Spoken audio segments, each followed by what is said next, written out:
Hello दोस्तों, digital Sarvodaya में आप लोगों का हार्दिक स्वागत है। आज हम लोग पढ़ेंगे अर्थशास्त्र। अर्थशास्त्र में पढ़ेंगे अर्थशास्त्र होता क्या है और इसके विकास में क्या योगदान है। अर्थशास्त्र के बारे में डिफिनीशन वगैरह पढ़ेंगे। बताए थे कि अर्थशास्त्र पढ़ेंगे, अर्थशास्त्र होता क्या है, उसके विकास और उस विकास में क्या क्या योगदान है उसके बारे में हम लोग पढ़ेंगे कि अर्थशास्त्र होता क्या है। पहले देख लीजिए अर्थशास्त्र क्या है।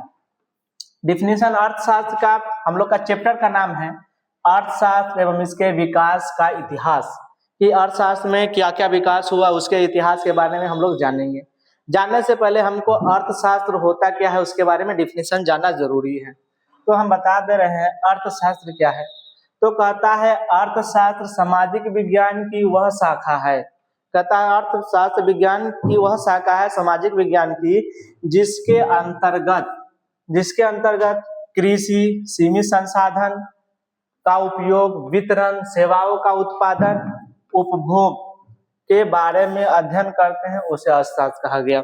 कहा कि अर्थशास्त्र में सामाजिक विज्ञान का वैसी शाखा यानी कि हमारे समाज में रहने वाले सभी लोगों का बहुत बड़ा नेतृत्व है अर्थशास्त्र में, जिसमें कृषि हो गया, उपभोग हो गया, जैसे फैक्ट्री लगाता है, उपभोक्ता होता है जो सामान बेचता है, ये सब क्या है अर्थशास्त्र में ही पढ़ना है। कृषि के बारे में, उत्पादन के बारे में, सेवाओं के बारे में, ये सब किस में आता है? अर्थशास्त्र में आता है। तो अर्थशास्त्र पढ़े हैं तो उसके जनक के बारे में पढ़ेंगे कि उसका जनक कौन है, अर्थशास्त्र का डिफिनेशन कौन दिया है, इस सब के बारे में हम लोग जानेंगे। जैसे अर्थशास्त्र के जनक एडम स्मिथ को कहा जाता है, यानी कि अर्थशास्त्र को एडम स्मिथ को जनक कहा जाता है। दूसरा कहा गया एडम स्मिथ के अनुसार अर्थशास्त्र, यानी कि एडम स्मिथ के अनुसार अर्थशास्त्र को धन का विज्ञान कहा गया है। कैसा विज्ञान कहा गया? धन का विज्ञान कहा जाता है, क्योंकि अर्थशास्त्र में हम जो भी कुछ पढ़ते हैं वो धन के बारे में पढ़ते हैं, कैसे आय में वृद्धि होगा, विकास होगा, ये सब किसमें पढ़ते हैं? अर्थशास्त्र में। ठीक है। उसके बाद कहा एडम स्मिथ को आधुनिक अर्थशास्त्र का जनक कहा जाता है। कहने का मतलब है कि अर्थशास्त्र का आधुनिक जो जनक है वो किसको कहा जाता है? एडम स्मिथ को। अर्थशास्त्र का आधुनिक जनक किसे कहा जाता है? एडम स्मिथ को कहा जाता है। अब हम लोग पढ़े थे अर्थशास्त्र होता क्या है। तो इसका डिफिनेशन होता है अर्थशास्त्र सामाजिक विज्ञान की वैसी शाखा है जिसके अंतर्गत कृषि, उत्पाद, सेवाओं, इस सब के बारे में हम अध्ययन करते हैं, धन के बारे में अध्ययन करते हैं, अर्थशास्त्र कहा जाता है। अर्थशास्त्र का जनक एडम स्मिथ को कहा जाता है।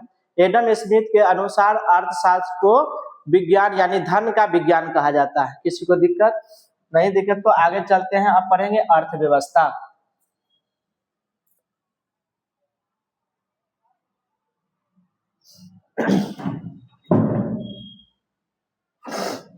दूसरा है अर्थव्यवस्था, यानी कि व्यवस्था कैसा होना चाहिए, उसमें आर्थिक के बारे में पढ़ेंगे।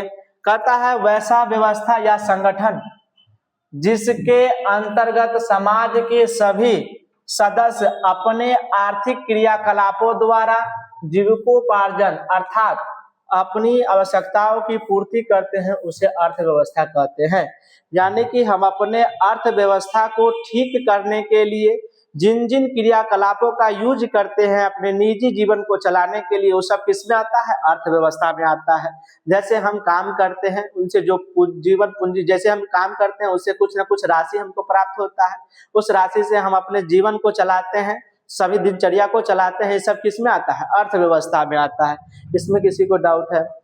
अर्थव्यवस्था में जैसे कृषि, वस्तु निर्माण आदि। कहने का मतलब होता है किसान अगर खेती करता है तो कुछ महीनों बाद उसमें फल आते हैं, फल को तोड़कर समाज में क्या करते हैं? बेचते हैं, मार्केट में जाकर बेचते हैं। उससे जो धन प्राप्त होता है उससे अपने जीवन को क्या करते हैं? आगे की ओर बढ़ाने के लिए कुछ न कुछ योजना तकनीकी बढ़ाते रहते हैं। ये सब धन के बारे में हम लोग पढ़ रहे हैं इसी में। उसके बाद कहता है कि अर्थशास्त्र का व्यवस्था में मुख्य बिंदु क्या क्या है। तो अर्थशास्त्र के अर्थव्यवस्था के मुख्य बिंदु है, निम्नलिखित बिंदु हो सकता है। जैसे अर्थव्यवस्था लोगों की आय और रोजगार से जुड़ी होती है। अर्थव्यवस्था कहने का मतलब जिसके पास रोजगार होगा तो वो किससे जुड़ा हुआ है? अर्थव्यवस्था से जुड़ा हुआ है।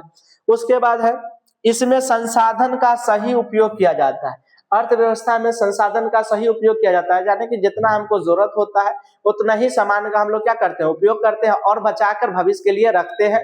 ये सब क्या करते हैं, संसाधन अर्थव्यवस्था को के बारे में मुख्य बिंदु है। दूसरा इसमें क्या बिंदु है,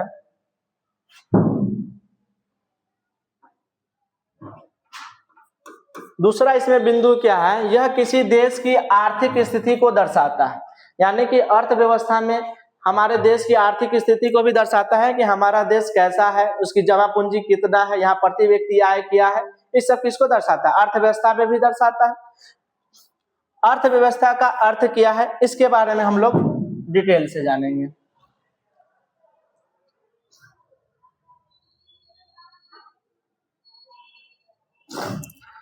दूसरा हम लोग पढ़ रहे थे अर्थव्यवस्था का अर्थ क्या है। कहता है अर्थव्यवस्था वह व्यवस्था है जिसके माध्यम से किसी देश या क्षेत्र में सेवाओं का उत्पादन, उसके बाद वहां की पूंजी, वहां की प्रति व्यक्ति आय, ये सब क्या है, अर्थव्यवस्था का अर्थ होता है।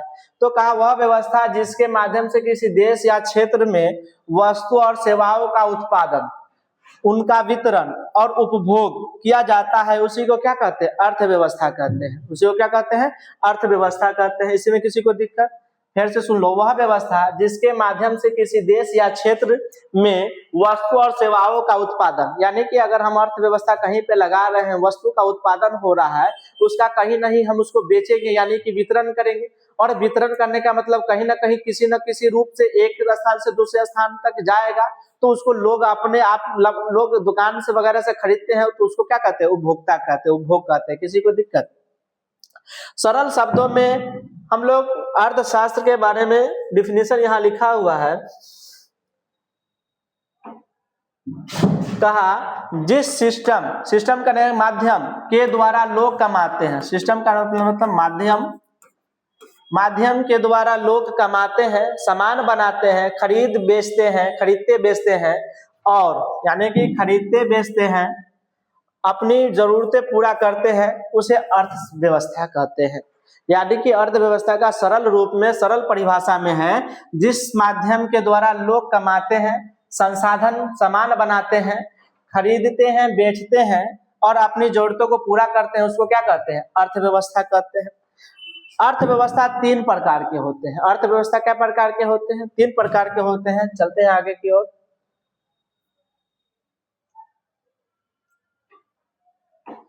अर्थव्यवस्था 3 प्रकार के होते हैं। पहला में है, 1 नंबर में पूंजीवादी अर्थव्यवस्था।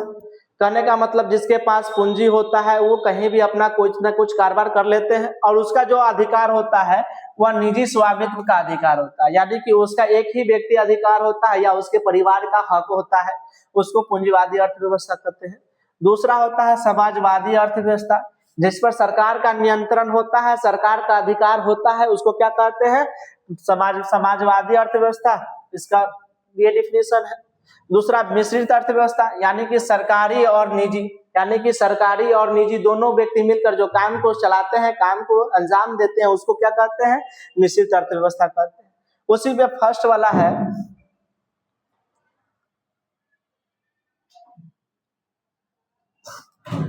फर्स्ट वाला पूंजीवादी अर्थव्यवस्था क्या है, उसके बारे में डिफिनेशन है।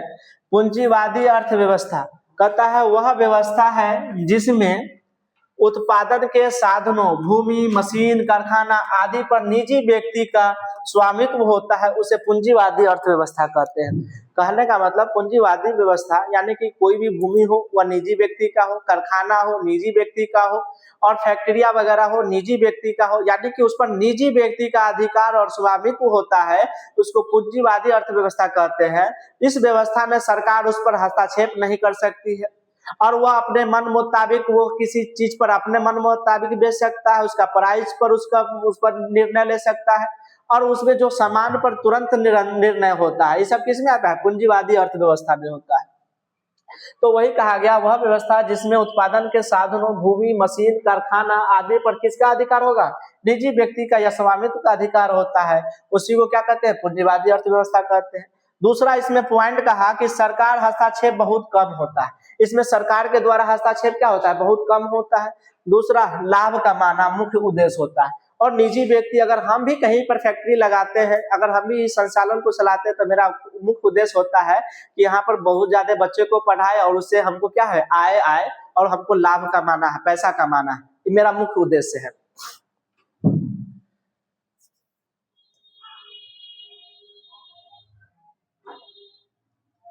अब पूंजीवादी परिभाषा, पूंजीवादी व्यवस्था का परिभाषा सुन लीजिए। यह क्या है, कहता है जिस अर्थव्यवस्था में व्यापार उद्योग निजी लोगों द्वारा संचालित होते हैं, यानी कि जिस अर्थव्यवस्था में व्यापार उद्योग निजी लोगों के द्वारा संचालित होते हैं तथा कीमतें मांग और पूर्ति के आधार पर तय होती है, उसे पूंजीवादी अर्थव्यवस्था कहते हैं। कहने का मतलब वैसा व्यवस्था जिसमें व्यापार और उद्योग निजी लोगों के द्वारा चलाया जाता हो, संचालन किया जाता हो तथा कीमतें मांग और पूर्ति के आधार पर तय होती है कि हमको कितना पैसा कमाना है और हमको कितना सामान को बनाना है और उसको मार्केट में बेचना है। यह सब कौन करता है, पूंजीवादी अर्थव्यवस्था के लोग करते हैं। तो उसी को क्या कहते हैं, पूंजीवादी अर्थव्यवस्था कहते हैं। इसी में दूसरा ऑप्शन दूसरा है,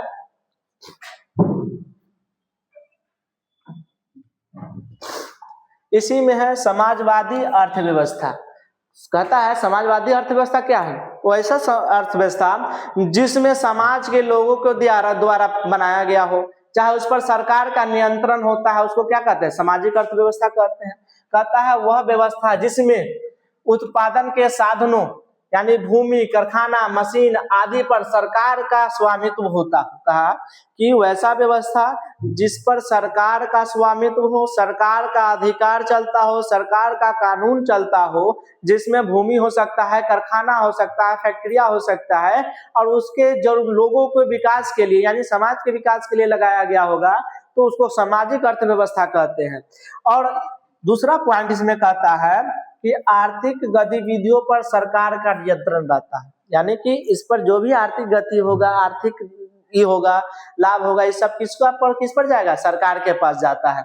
और कहता है लाभ कमाना नहीं, और इससे समाजवादी व्यवस्था का मतलब होता है, इसका मतलब इसको लाभ कमाना नहीं है, यानी इसको रोजगार देना है। किसको, गरीबों लोग को रोजगार देना है, बल्कि समाज के कल्याण मुख्य उद्देश्य होता है। यानी समाज का कल्याण करने का मतलब समाज में छोटे तबके के लोग रहते हैं जिनको बेरोजगार रहता है, इसी के माध्यम से उसको क्या कहता है, रोजगार मिलता है, जिससे हमारे देश की अर्थव्यवस्था क्या होती है, मजबूत होती है।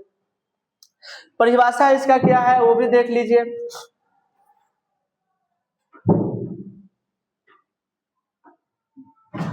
परिभाषा क्या है, जिस अर्थव्यवस्था में उत्पादन वितरण का कार्य सरकार द्वारा किया जाता है। कहने का मतलब कि अगर हम कोई चीज बनाते हैं, बनाने के बाद सरकारी पर बना रहे हैं, सरकार का काम कर रहे हैं, सरकार के अधीन में काम कर रहे हैं, तो कोई भी सामान बनाते हैं तो उसकी प्राइस वगैरह कौन तय करेगा, सरकार तय करेगा कि कितना इसको रखना है, कितना बनाना है और कितना में इसको बेचना है। ये सब कौन तय करेगा, सरकार तय करता है। कहा व्यवस्था उत्पादन वितरण कार्य सरकार के द्वारा किया जाता है, तथा समानता पर विशेष ध्यान दिया जाता है, उसे समाजवादी अर्थव्यवस्था कहते हैं। समानता कहने का मतलब कि इस फैक्ट्री वगैरह में अर्थव्यवस्था में इसको समान अधिकार दिया जाता है, यानी कि अगर कहीं पर हम काम वगैरह करते हैं तो अगर लेबर का अगर 400 रुपया चार्ज है तो सभी को 400 ही मिलता है, इसी को कहते हैं समानता। ठीक है, उदाहरण के लिए देश में सभी फैक्ट्रियां सरकार की है, सरकार तय करेगी क्या बनाना है। ये भी सही बात है कि अगर हमको क्या बनाना है नहीं बनाना है कौन तय करेगा, सरकार तय करेगा। और देश की सभी फैक्ट्रियां किसके अधीन होती है, सरकार के अधीन होती है, यानी इसके अधीन होती है सभी फैक्ट्रियां। दूसरा कहता है कितनी मात्रा में बनाना है, ये मात्रा कौन तय करता है, सरकार तय करता है। और इसकी कीमत पर बेचना है, किस कीमत पर बेचना है ये भी कौन तय करता है। इस सब का काम जो करता है वह सरकार तय करता है।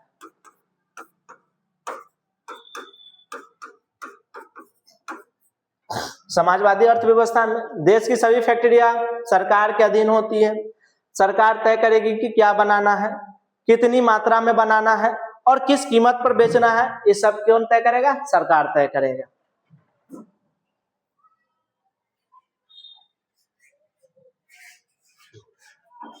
और इसका चौथा पॉइंट है कि उससे जो भी हमको आय प्राप्त होगा, उससे जो भी हमको इनकम प्राप्त होगा वह किसके पास जाएगा, लाभ सरकार के पास जाएगा, और वह इससे जनता के कल्याण जैसे शिक्षा स्वास्थ्य में खर्च करेगा।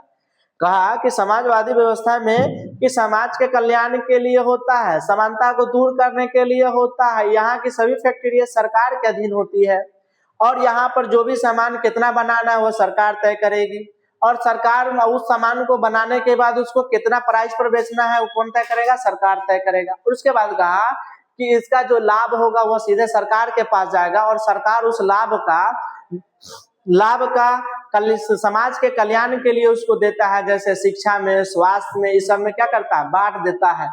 ठीक है, उसके मुख्य विशेषता क्या है? मुख्य विशेषता में कहता है सरकारी स्वामित्व, यानी कि समाज का कल्याण मुख्य उद्देश्य है। समाजवादी में सबसे पहला बात है कि समाज का कल्याण हो, समाज का विकास हो, इसका मुख्य उद्देश्य होता है। दूसरा कहता है आय में समानता लाने का प्रयास, यानी कि आय में समानता, यानी कि कोई को 20,000 है, कोई का 40 है, तो देख के कहेगा ना उसका 40 है मेरा 20 है, तो क्या करता है कि सभी को वर्ग में बांट दिया। अगर लेबर क्लास है तो उसको इतना ही पैसा मिलेगा तो सबको समान। अगर उससे हायर एजुकेशन पर कोई बैठा है तो उसको अगर 40 मिलता है तो उस लेवल के सभी को कितना मिलेगा, 40 मिलेगा। यानी कि आय में क्या लाने का प्रयास किया, समानता लाने का प्रयास किया।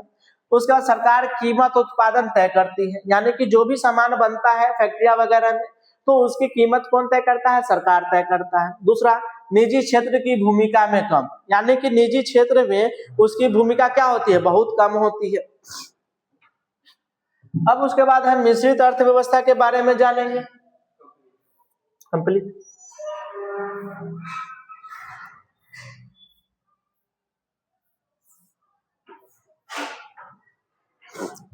हम लोग समाजवादी अर्थव्यवस्था तक ही पढ़ेंगे और आगे नेक्स्ट क्लास में हम लोग पढ़ेंगे मिश्रित अर्थव्यवस्था। तब तक के लिए थैंक यू। अगर इसमें आपको कहीं भी गलती हो तो आप कमेंट बॉक्स में डाल दीजिएगा। तब तक के लिए थैंक यू।